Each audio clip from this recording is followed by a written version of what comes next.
नमस्कार, मी दिनराज वाघमारे. आपण पाहताय जय भारत न्यूज. आत्ताची अत्यंत ब्रेकिंग अशी न्यूज आहे, मोठी बातमी आहे. माजी मुख्यमंत्री तसेच विद्यमान उपमुख्यमंत्री असलेले शिवसेनेचे नेते एकनाथ भाई शिंदे यांनी जतचे आमदार गोपीचंद पडळकर यांच्या विरोधात शड्डू ठोकलेला आहे. त्यांनी त्यांचे स्वतंत्र असे पॅनल जत नगरपालिकेच्या निवडणुकीमध्ये उतरवलेले आहे आणि हे पॅनल विजयी करावे. आणि या संदर्भात एकनाथ शिंदे यांनी अत्यंत मोठं स्टेटमेंट केलेलं आहे. जत तालुक्याला जो पण विकास निधी दिलेला आहे आणि जतची जी पण विकास कामे केलेली आहेत ती सर्व शिवसेनेने केलेले आहेत.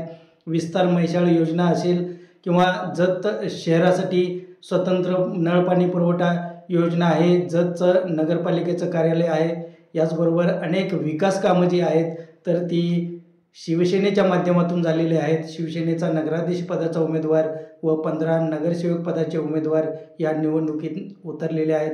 त्यामुळं सर्वांनी या उमेदवारांना विजयी करावं असं आवाहन एकनाथ भाई शिंदे यांनी केलेलं आहे. एकीकडं महायुतीमधलाच घटक पक्ष असलेल्या राष्ट्रवादीनं जोरदार आव्हान जत नगरपालिकेमध्ये निर्माण केलेलं आहे आणि सध्या सुरेशराव शिंदे सरकार हे नगराधीश पदाचे उमेदवार आहेत, त्यांची जोरदार हवा जत शहरामध्ये आहे. आणि अशातच आता चौथं पॅनल म्हणून हे शिवसेनेचं पॅनल उभे आहे आणि स्वतः उपमुख्यमंत्री एकनाथ शिंदे यांनी अत्यंत मोठं स्टेटमेंट केलेलं आहे. त्यामुळं जतमधील भाजपला अत्यंत कडवं आव्हान निर्माण झालेलं आहे. महाराष्ट्र राज्याचेच 2 उपमुख्यमंत्री हे आता भाजपच्या विरोधात जत नगरपालिकेच्या निवडणुकीमध्ये उतरलेले आहेत. त्यामुळं जतची निवडणूक ही संपूर्ण महाराष्ट्राचं लक्ष वेधून घेतलेले आहे. जतमध्ये महायुतीचेच 3 प्रबळ नगराधीश पदाचे उमेदवार या निवडणूक रिंगणामध्ये आहेत.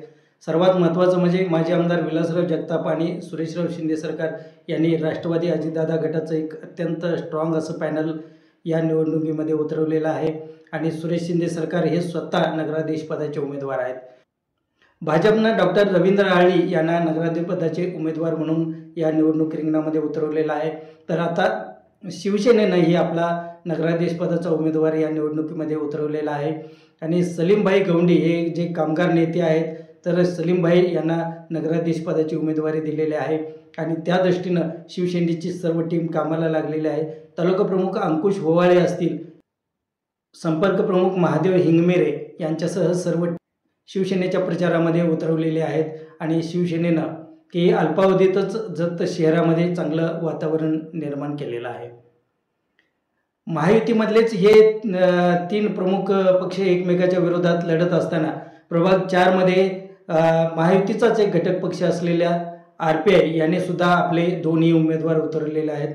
त्या ठिकाणी जवळजवळ पंचरंगी लढत होत आहे.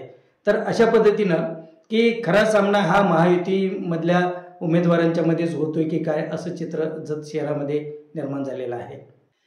शिवसेनेच्या अनेक मंत्र्यांना घेऊन आमदार गोपीचंद पडळकर यांनी जत तालुक्यामध्ये अनेक विकास कामांच्या घोषणा केल्या होत्या.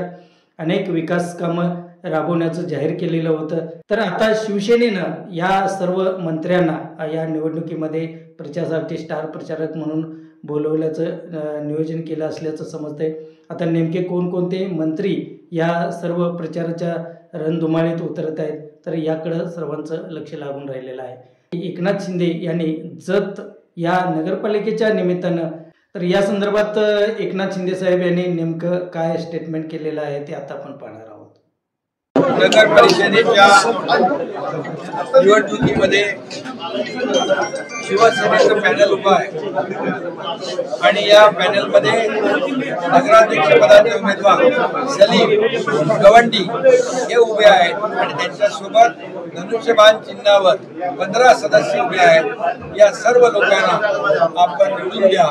मी आपल्याला विनंती करतो, माझ्या लाडक्या बहिणी, लाडके भाऊ, सर्व लाडक्या मतदारांना माझं आव्हान आहे, विनंती आहे की जतमध्ये मी स्वतः मुख्यमंत्री असताना पाणी पुरवठ्यासाठी 78 कोटी रुपये मंजूर केले आणि त्याचबरोबर म्हैसाळ सिंचन योजनेला 1,500 कोटी रुपये आपण मंजूर केले आणि त्याचबरोबर MIDC आपण मंजूर केली आहे आणि म्हणून या सर्व बाबी लक्षात घेऊन या जर का विकास करायचा असेल तर धनुष्यबाणाशिवाय पर्याय नाही आणि म्हणून या पुढचा जो विकास धनुष्यबाण आणि शिवसेनेचे नगराध्यक्ष आणि उमेदवार नगरसेवक हे करतील. कुठेही निधी विकासासाठी कमी पडणार नाही याचा शब्द मी आपल्याला देतो. पुन्हा एकदा सर्व मतदारांना नम्र निवेदन, नम्र आवाहन, नम्र विनंती करतो. जतमध्ये सलीम गवंडी आणि 15 नगरसेवक यांना भरघोस मताने विजयी करा. निधी द्यायला हा एक शून्य कुठेही कमी पडणार नाही असा शब्द देतो. धन्यवाद.